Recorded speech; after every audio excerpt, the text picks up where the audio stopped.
بسم اللہ الرحمن الرحیم۔ السلام علیکم ناظرین۔ ان درپے کامیابیوں کے بعد حالات میں بہت سی تبدیلیاں آ چکی تھیں۔ سکندر کی فوج اب وہ نہیں رہی تھی جو مقدونیہ سے روانگی کے وقت تھی۔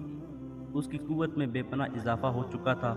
اس نے ایرانی سلطنت کے ایک بہت بڑے حصے پر قبضہ کر لیا تھا اور وہاں کے لوگوں نے بھی اس کی اطاعت قبول کر لی تھی۔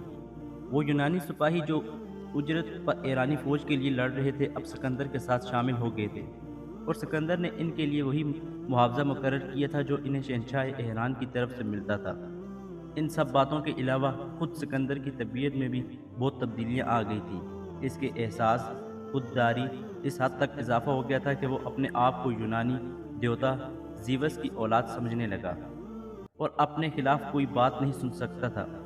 یہی وجہ ہے کہ جب اس کے قریبی دوست لکیتوس نے اس کو دیوتا ماننے سے انکار کر دیا تو غصے کے عالم میں سکندر نے اپنا نیزہ اس کے پیٹ میں گھوم کر اسے مار ڈالا۔ ایران کی فتح کے بعد بہت سے لوگوں نے سکندر کو مشورہ دیا کہ اس نے بہت سی فتوحات حاصل کر لیں، اب وہ واپسی کی راہ لے، لیکن اس پر تو دنیا کی فتح کا بھوت سوار تھا۔ اس نے کہا کہ وہ اس وقت تک واپس نہیں جائے گا جب تک ہندوستان کو فتح نہیں کر لیتا۔ یہ 327 قبل مسیح کی بات ہے جب اس نے ہندوستان کی طرف پیش قدمی شروع کی۔ اس وقت اس کی فوج میں 1,20,000 پیادے اور 15,000 سوار شامل تھے۔ کابل پہنچ کر اس نے اپنے لشکر کو دو حصوں میں تقسیم کر دیا۔ ایک حصے کو براہ راست دریائے سندھ کی طرف روانہ کیا گیا اور دوسرا حصہ خود سکندر کی قیادت میں شمال کی طرف سے آگے بڑھا۔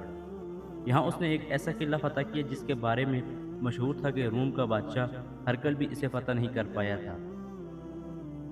کوہ مور کے قریب نیسا کے مقام پر دونوں فوجیں آپس میں مل گئیں اور انہوں نے اٹک کے مقام پر دریسن کو عبور کیا۔ اس کے بعد رے جہلم کے قریب اس کا سامنا ہندوستانی راجہ پورس سے ہوا۔ سکندر کو معلوم تھا کہ وہ پورس کا مقابلہ اس طرح سے نہیں کر سکتا جس طرح اس نے دارا کا مقابلہ کیا تھا، یعنی وہ سامنے سے حملہ نہیں کر سکتا۔ راجہ پورس کی بہادری کے قصے اس نے سن رکھے تھے۔ تب اس نے ایک جنگی چال چلی۔ اس نے ایک جرنیل کی قیادت میں اپنی فوج کا کچھ حصہ پورس کے سامنے کر دیا اور باقی فوج لے کر ایک مقام کی طرف چل پڑا۔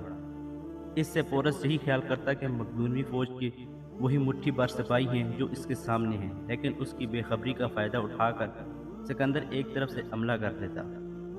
لڑائی شروع ہو گئی۔ پورس کو سکندر کی موجودگی کا اس وقت تک علم نہ ہوا جب تک وہ دریا پار نہیں کر چکا تھا۔ اس نے فوراً اپنے بیٹے کی کمان میں ایک دستہ سکندر کی طرف روانہ کیا، لیکن سکندر تو بڑے بڑے سپہ سالاروں اور جرنیلوں سے دو دو ہاتھ کر چکا تھا۔ یہ نوجوان اس کا کیا بگاڑ سکتا تھا؟ اس لڑائی کا نتیجہ یہ ہوا کہ پورس کا بیٹا مارا گیا اور اب سکندر کے سامنے میدان بالکل صاف ہو گیا۔ اس نے اسی وقت پورس کی فوج پر حملہ بول دیا۔ ایرانیوں کے برعکس پورس بہت بہادری سے لڑا۔ اس کے لشکر میں 180 ہاتھی بھی شامل تھے۔ انہی سے مقدونوی فوج کو زیادہ خطرہ تھا کیونکہ ہاتھیوں کو دیکھ کر گھوڑے ہیبت زدہ ہو جاتے ہیں اور اپنے مالک کا بھی کہا نہیں مانتے۔ اس مصیبت کا علاج سکندر نے یوں کیا کہ جو ہی ہاتھی حملہ آور ہوئے اس نے اپنے سواروں کو دو قطاروں میں بانٹ دیا، ایک ہاتھیوں کے بائیں اور دوسری دائیں طرف۔ یہ سوار ہاتھیوں کو دھکیلتے ہوئے ایک تنگ سی گھاٹی میں لے آئے۔ یہاں آ کر ہاتھی بتک کے اور خود اپنی فوج کے لیے مصیبت بن گئے۔ اس مارکے میں پورس کے 20,000 آدمی اور 100 ہاتھی مارے گئے، لیکن اس سب کے باوجود پورس نے ہمت نہ ہاری اور مسلسل لڑتا رہا۔ اس نے اس وقت تک ہار نہ مانی جب تک اس کا جسم زخموں سے چور ہو کر بالکل نڈھال نہیں ہو گیا۔ پورس کو گرفتار کر کے اسی روز سکندر کے سامنے پیش کیا گیا۔ سکندر کی یہ عادت تھی کہ دشمن کا جو بھی آدمی گرفتار ہو کر آتا اسے اپنی صفائی میں کچھ کہنے کا موقع ضرور دیتا تھا۔ اس نے پورس سے پوچھا، بتاؤ تمہارے ساتھ کیا سلوک کیا جائے؟ پورس نے جواب دیا، وہی جو ایک بادشاہ دوسرے بادشاہ کے ساتھ کرتا ہے۔ سکندر میدان جنگ میں پورس کی بہادری سے تو پہلے ہی متاثر تھا، اب اس کی گفتگو نے بھی اسے کم متاثر نہیں کیا، اور بہادروں کو موت کے گھاٹ اتار دینا اسے بالکل پسند نہیں تھا۔ اس نے پورس کو معاف کر دیا اور اس کا تمام علاقہ بھی واپس کر دیا۔ اس کے جواب میں راجہ بھی اس کا دوست بن گیا۔ سکندر کو ہندوستان کے اندر تک جانے اور اس کی عجائبات دیکھنے کا بے حد شوق تھا۔ اس کا یہی شوق اور تجسس تھا جس نے اسے یہاں آنے پر مجبور کیا تھا، ورنہ ایرانی سلطنت پر قبضہ کیا کم تھا کہ وہ اور کی لالچ کرتا، تاہم جب اس نے جہلم سے آگے چلنے کا ارادہ کیا تو اس موقع پر اس کی فوج نے اس کا ساتھ نہ دیا۔ سچ بات تو یہ ہے کہ پچھلے کئی برسوں کی مسلسل مشقت نے انہیں سختی سے ٹکا دیا تھا، اور اب ان میں مزید محمد سر کرنے کی بالکل ہمت نہیں رہی تھی۔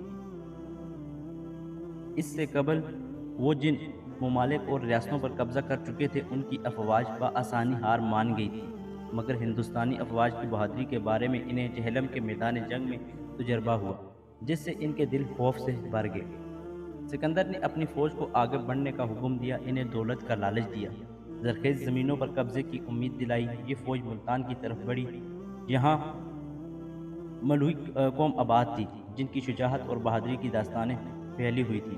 جب سکندری فوج ملتان پر حملہ آور ہوئی تو اس قوم نے ڈٹ کر مقابلہ کیا۔ اس مہم کے دوران سکندر کی کمر میں تیر لگا جو ریڑھ کی ہڈی میں پیوست ہو گیا۔ حکماں کی کوششوں کے باوجود یہ تیر نہ نکل سکا، اور اس پر انہوں نے تیر کا کچھ حصہ کاٹ دیا تاکہ سکندر جنگ جاری کر سکے۔ تاہم کچھ دنوں بعد ملتان فتح ہو گیا، جہاں یونانی فوج نے اپنے بادشاہ کے زخمی ہونے کا بھیانک انتقام لیا۔ شہر میں کسی کو زندہ نہ چھوڑا، یوں سکندر نے ملتان کو بھی فتح کر لیا۔ فتح ملتان کے بعد سکندر کی فوج نے آگے بڑھنے سے مکمل انکار کر دیا۔ سکندر کی تقریریں بے اثر ہو گئیں، انہوں نے واپسی کا نعرہ لگایا۔ مورخین اس کی دو وجوہات بیان کرتے ہیں۔ پہلی وجہ یہ تھی کہ ہر سپاہی دولت سے بھرے ہوئے اونٹوں کا مالک بن چکا تھا، اب وہ اس دولت سے عیاشی کی زندگی گزارنا چاہتے تھے۔ وہ میدان کی مصیبتوں اور قتل و غارت سے بچنا چاہتے تھے۔ دوسری بڑی وجہ یہ تھی کہ سکندر کے جاسوسوں نے اطلاع دی تھی کہ دریائے بیاس کے کنارے آباد قبائل کے طاقتور اور جنگجو سپاہی اسلحے سے لیس ہو کر جنگ کے لیے مستعد ہیں۔ یہ خبریں سن کر سکندر کی فوج بدل گئی۔ انہیں پورس اور ملتان کے جنگجوؤں نے ہلا کر رکھ دیا تھا، اس لیے وہ وطن واپسی کا سوچنے لگے۔ سکندر نے انتہائی سمجھ بوجھ کا ثبوت دیتے ہوئے وہی کیا جو اس نے سپاہی چاہتے تھے۔ ہندوستان کو فتح کرنے کی تمام تر خواہش کے باوجود وہ ان کی بات مان گیا، اور یہیں سے اس نے واپسی کا فیصلہ کیا۔ لیکن اس عظیم سپہ سالار کی قسمت میں کچھ اور ہی لکھا تھا۔ وہ چاہتا تو یہی تھا کہ اپنے سر پر آدھی دنیا کی فتح کا تاج سجائے، اپنے آبائی شہر مقدونیہ میں داخل ہو، لیکن ابھی وہ بابل میں ہی تھا کہ ایسا بیمار ہوا کہ دوبارہ صحت یاب نہ ہو سکا، اور وہیں اس نے موت کو گلے لگا لیا۔ سکندر نے 33 سال عمر پائی۔ وہ 356 قبل مسیح یعنی حضرت عیسیٰ علیہ السلام کی پیدائش سے 356 سال قبل پیدا ہوا، اور اس کا انتقال 323 قبل مسیح میں ہوا۔ اس کی موت کی کئی وجوہات بتائی جاتی ہیں۔ پہلی وجہ یہ ہے کہ اسے زہر دیا گیا۔ یہ زہر اسے ایرانی شہزادی رخسانہ نے دیا تھا۔ روایات کے مطابق سکندر اعظم نے ایران کی فتح کے بعد دارا کے خاندان سے تعلق رکھنے والی شہزادی سے شادی کر لی اور اس پر عنایات کی بارش کر دی، مگر شہزادی نے اپنے خاندان کی تباہی و بربادی اور قتل و غارت کو فراموش نہ کیا، اور موقع ملتے ہی سکندر کو زہر دے دیا، جس سے اس کی موت واقع ہو گئی۔ دوسری روایت کے مطابق سکندر نے بابل شہر پہنچ کر جشن فتح منایا۔ ساری رات شراب کا دور چلتا رہا۔ یہ شدید سرد رات تھی۔ سکندر کو بخار لاحق ہوا جو بعد میں نمونیا میں بدل گیا، جس سے سکندر کی موت واقع ہو گئی۔ تیسری روایت یہ ہے کہ ساری دنیا کو فتح کرنے کا خواب پورا نہ ہوا تو سکندر نے کثرت سے شراب نوشی شروع کر دی، جس سے اس کی صحت برباد ہو گئی۔ آخری ایام میں اس کا ذہنی توازن بھی بگڑ گیا۔ کثرت مے نوشی نے اس کی جان لے لی۔ اس نے لگ بھگ آدھی دنیا تو جوانی ہی میں فتح کر لی۔ کہتے ہیں کہ اگر وہ تھوڑی مدت اور زندہ رہ لیتا تو کوئی وجہ نہیں تھی کہ پوری دنیا کا فاتح نہ بن جاتا۔